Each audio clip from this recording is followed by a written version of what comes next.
Hello, and welcome to the Psych and Business Podcast, where we highlight the integration of psychology and psychological principles into the world of business and organizations. I'm your host, Dr. Ernest Wayde. I have another great guest for you today. Her name is Dr. Gineva Drinka, and she is a coach and senior leader at Victoria's Secret & Company. Dr. Drinka has over a decade of consulting experience. She started consulting in the pharmaceutical industry in London and currently works at Victoria's Secret & Company, where she looks after enterprise-wide talent assessment strategy. Dr. Drinka also has a lot of side hustles, so this is going to be a very, very interesting conversation. Ginevra, welcome to the show. Thank you. Thank you so much for having me. I'm so excited to talk to you because you do so much, but I always want to start by asking, tell us about your journey, because you've got such a fascinating journey and have so many interests. Tell us about your experiences and how that led to where you are now. Yeah. So the question is how far back you want to go. Um, so to keep it focused, I will bring a little bit of the personal into it, which is Yeah, please. my dad is a psychiatrist, and my late incredible, wonderful mother was a psychoanalyst, and so the apple Oh, doesn't fall cool. very far from the tree. I grew Yeah. up, like our dinner table conversations could be very lively and interesting. And so I think because of that, I've just always had this really deep interest in the mind, how the mind works, all of these kind of unconscious processes that we bring into things. And, then in the Hmm. world of work, I realized quite early on that I didn't want to become a clinician. Just all of the gripes you can imagine about insurance companies and all of that. And so I really just became fascinated with how kind of like the best of psychology can be applied to businesses and human performance. Hmm. Hmm. Yeah, that's such an interesting background. I mean, that's such a strong foundation to have the psychiatry and the psychoanalytics. And I love the way that you said how the best of psychology can be applied to business. 'Cause that's what we want to talk about, and that's what we really love Exactly. to talk about. So let's talk a little bit about some of the work that you do and some of your experiences. I know you currently work with Victoria's Secret and Company. Tell us about what you do there as much as you can. Yeah, of course. So I was brought in really to kind of shepherd and create and develop a new talent assessment strategy for the organization. And so some of the things, probably not super surprisingly, some of the things that we're kind of looking to get into sooner rather than later are around succession planning, where we can use Hmm. assessments in that process really to kind of help our leaders get them ready for what's to come and what's next, leadership development, like those types of Hmm. things. But I'm very, very excited about the future with VS and Co. Yeah, so this is really interesting because you talk a little bit about succession planning. Describe for our audience what that is and why that's important for an organization to engage in that. Yeah, really great question. So VS is the second organization that I've worked at internally where we do succession planning kind of processes. I've done some external consulting with that as Hmm. well, but really it's there's a few different ways that you can take it. You have roles that you're deeming as critical to the success of the organization, and as we Hmm. all saw with the pandemic, people can get sick, people can Yep. get burnt out and, want to step away from the organization. There was a lot of, especially during the pandemic, a lot of executive turnover, like more so than Hmm. other groups within organizations. So it really just kind of assessing your bench, getting really clear on, what are the strengths, the developmental opportunities for the leaders that we have on the bench in a particular Hmm. role, and then helping kind of shepherd them through that process. So maybe it's working with a coach to help them get really ready and clear on their development steps as they want to progress. Other times, other organizations that I've worked at in kind of more of like a selection element has been around, we have this slate of successors. Hey, psychologist, come in and assess and tell me which one you think is going to be best based on their traits and drivers and those types of things. Yeah, that's really interesting. And you mentioned something I want to pull on a little bit. You talked about assessments and how you use that to help you in the selection process. Tell us a little bit about some of the assessments that you engage in and how you leverage those to help you either in succession planning or leadership selection. Yeah. Yeah. So this isn't like specific to VS and Co, kind of more broadly around um like because when I started out, it was more in external consulting. And so Hmm. we would get kind of a range of assessments. We would use cognitive ability tests. Several years ago, I'm like blanking on the name of the assessment we used. It was the one that the NFL used to use, but now there's been some like problems around bias with it. So it's not used as much anymore. But using some sort of like cognitive ability test, to get really clear on where this individual sits, and then personality assessments, motivation assessments, making sure that the person is really lined up in terms of they're going to be motivated and engaged in this role. Hmm. So Hogan is a typical one, kind of Yeah. HPI, HDS, MVPI. Using Hmm. those assessments is one that a lot of organizations use. Um, I think, what are some other assessments? I mean, the other thing too, though, is then, getting really clear about the success profile for the role. So, is having a conversation with the incumbent, having a conversation with folks on the C suite, if it's, a really Hmm. critical, high profile role, just to ensure, what we're assessing against. Is Yeah. this person really going to meet the mark? When I was at YSC, which has recently in the past couple of years been acquired by Accenture, when I was at that organization, we used to do a very, very in-depth, um, like kind of interview conversation with a trained psychologist. So one of the Hmm. one of the people who was mentoring me through the process was a clinical psychologist who had pivoted into organizational work. And he would do one thing that really stuck with me is he would interview around, tell me about your family. Yeah. And sometimes leaders would push back and be like, how is this relevant?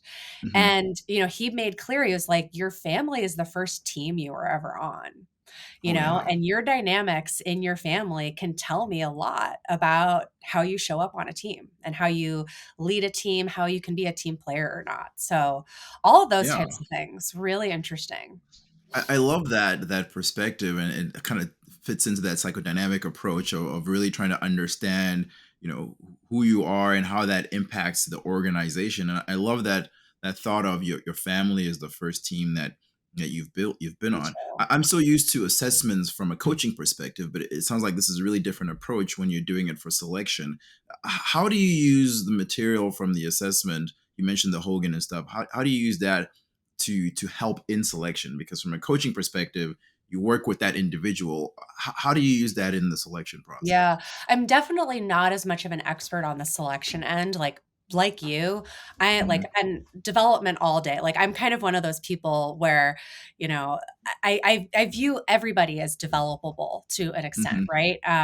But I think in a selection case, like the way we would be using it is like, we have with Hogan, for example, like certain benchmarks that we on certain, traits and drivers that we want them to hit.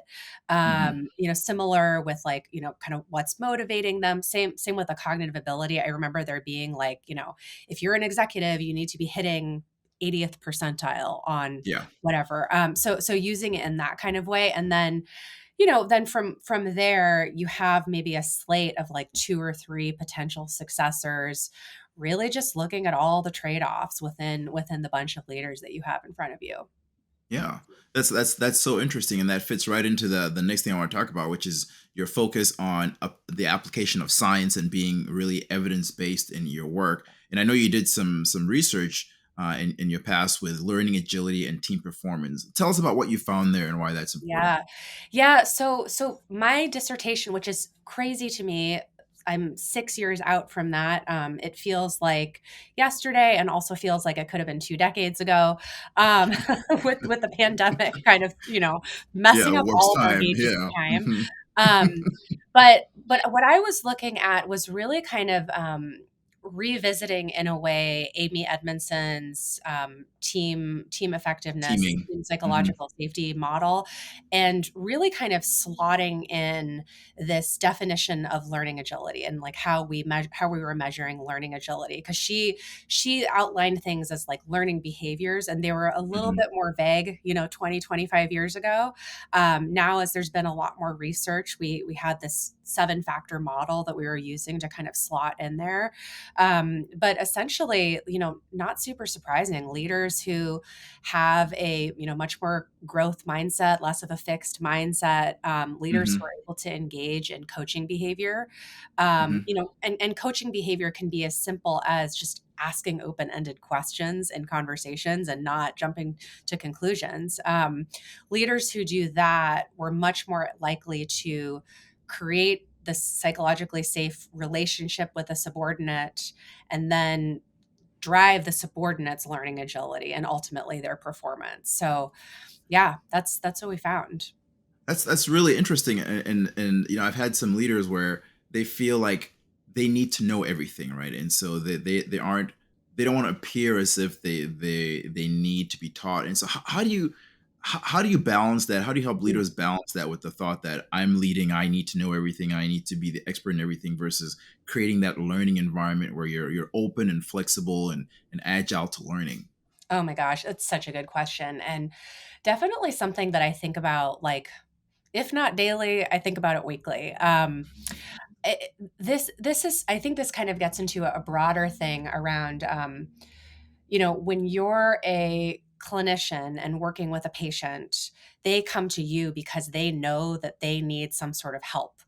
In Yeah. organizations, it's a lot more sticky, it's a lot more political. That's not necessarily the case where someone is coming to you because they know they need some sort of support or some sort of, talent advisory or whatever you want to call it. I think Hmm.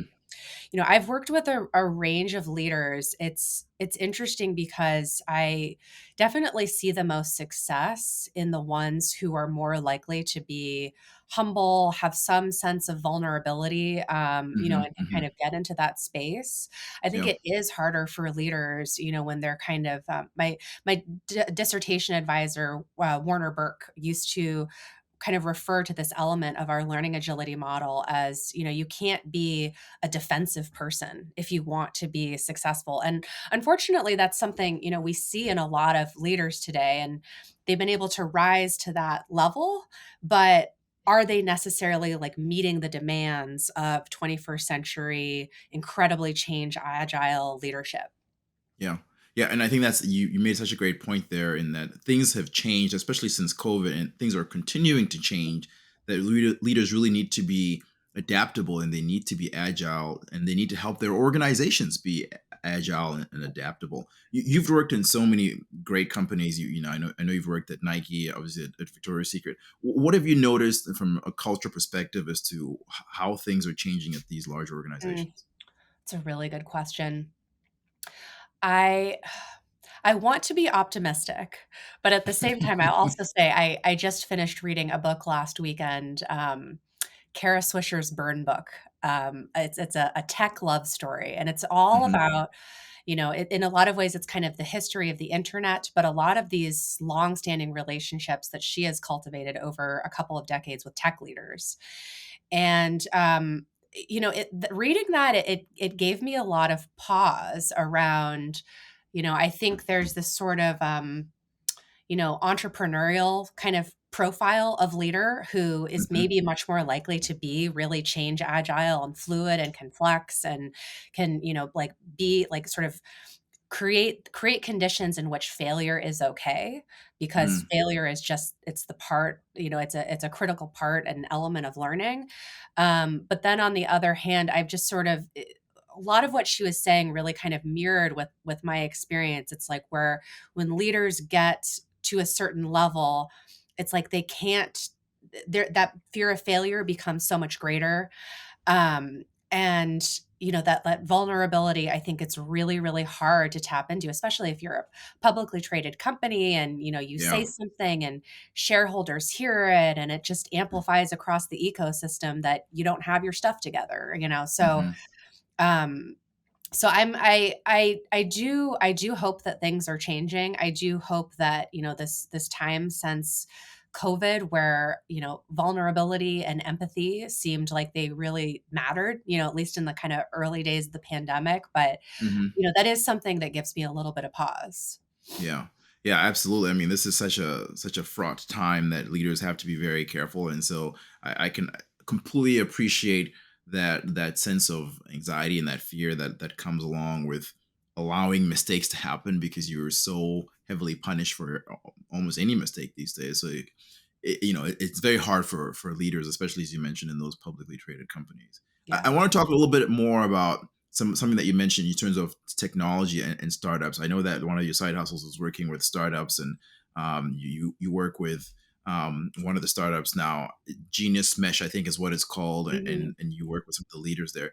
What do you notice about leadership in startups versus leadership in larger organizations? Because you kind of run the gamut of both. So, what are you noticing about the different kinds of Yeah, leaders that are needed there? totally different types of leaders. I mean, like as a psychologist, I'll think about like sort of like the profile of an entrepreneur versus like the Hmm. profile of a kind of more mature leader who's leading a publicly traded company. And so totally different. Just the like founders of startups that I've worked with, entrepreneurs, it very much more along these lines of, it's okay to fail because Hmm. failure is part of the innovation process. But then I think there also can sometimes be in some ways like a lack of maturity. And I'm not speaking of like the some of the startups that I'm working with currently, but can be Hmm. like a lack of maturity in terms of, just sort of understanding about like emotional intelligence and like, well, Yeah, yeah. if you say this and do this or are like volatile, to get your point across, like that's not going to fly in a more mature organization. Hmm. Yeah, I can definitely appreciate that blend of that um, immaturity, but also that open mindedness to failure and things like that, and how you help a leader balance that. As a psychologist, we study human behavior. What are some of the behavioral elements that you like to focus on when you're working with leaders and startups? Mm. I mean, definitely learning agility. Like I feel so blessed and privileged that I was able to work with Warner Burke on my dissertation, and really, as a student of his, just really understanding this construct really deeply that I really think is at, if there's kind of like a silver bullet to Hmm. understand what makes a good leader or not, it's this. It's like, are they able to learn quickly in new situations? And so that's something that I really try to tap into with folks that I coach. I'll use a couple of different assessments usually in the process to try to kind of isolate.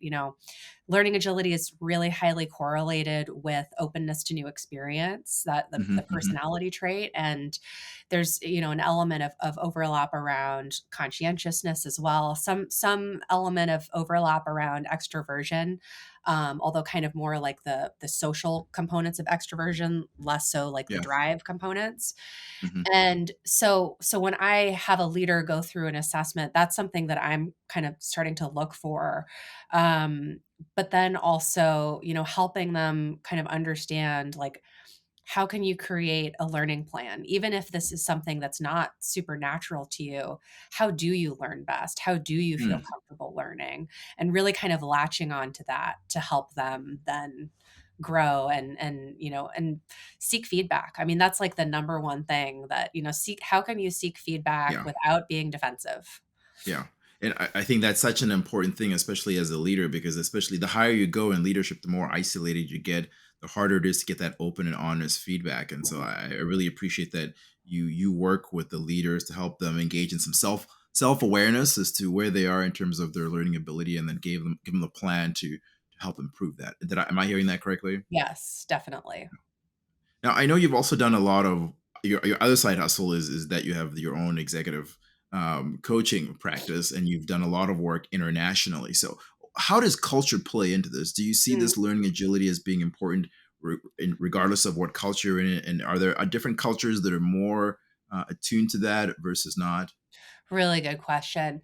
So a lot of my international work, I would say, was kind of coinciding with like right around the time I was doing my dissertation and after, like right after. And I think like one thing that I noticed, so for a long time, I worked at a consulting company called BTS, a fantastic organization. And one thing that I noticed was, we would have our kind of template of like best practices for leadership in, and then be working with folks overseas and finding that, sometimes like our best practices, like we really, really have to use a coaching approach because, Hmm. here's what we know is showing up in the literature that is pretty well validated cross culturally.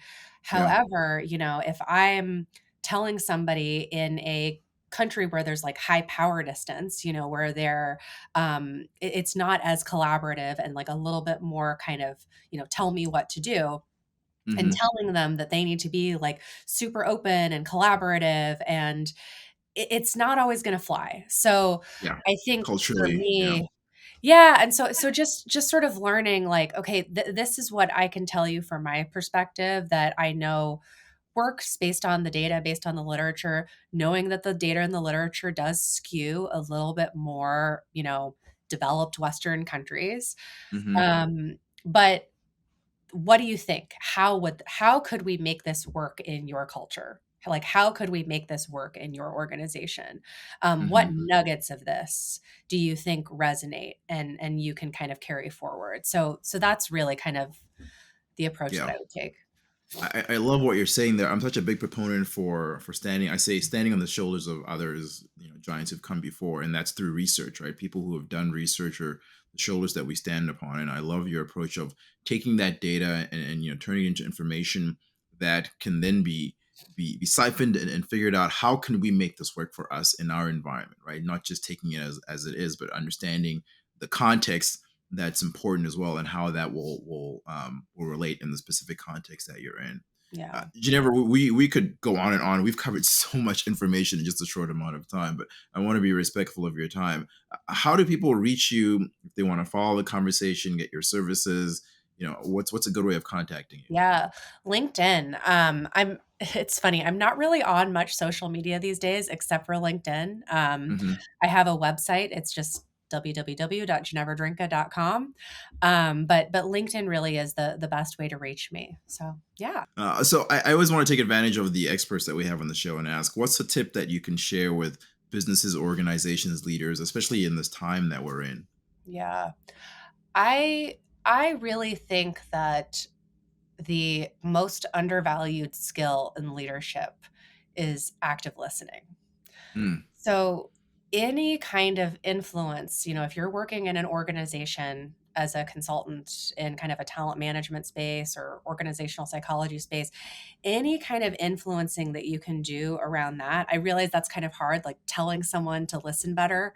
So I haven't really like landed the best way to do that, but that's something that really sticks with me. I think there's a tendency in a lot of organizations to sort of explain away expert data, hmm. and so really like really trusting the experts. Yeah. Yeah, I love what you're saying, and I completely agree. I actually have an individual episode where I talk about the importance of active listening for leaders, and I walk through some Yeah, of the things that is best practices that the research has it's out there. so But I important. think, as you said, active listening is one of those things that gets bundled into communication, and then people just talk, but they don't listen and they Exactly. don't pay attention to what people are actually saying. So it is such a critical skill and behavior that I think leaders really need to improve upon. So completely Completely agree with what you're agree. saying. Ginevra, this has been so much fun again having you on the show. This has been fantastic. We'll have to have you come back and talk a little more about some of the fantastic work that you're I doing. love And that. but thanks for coming on the show. Thank you so much.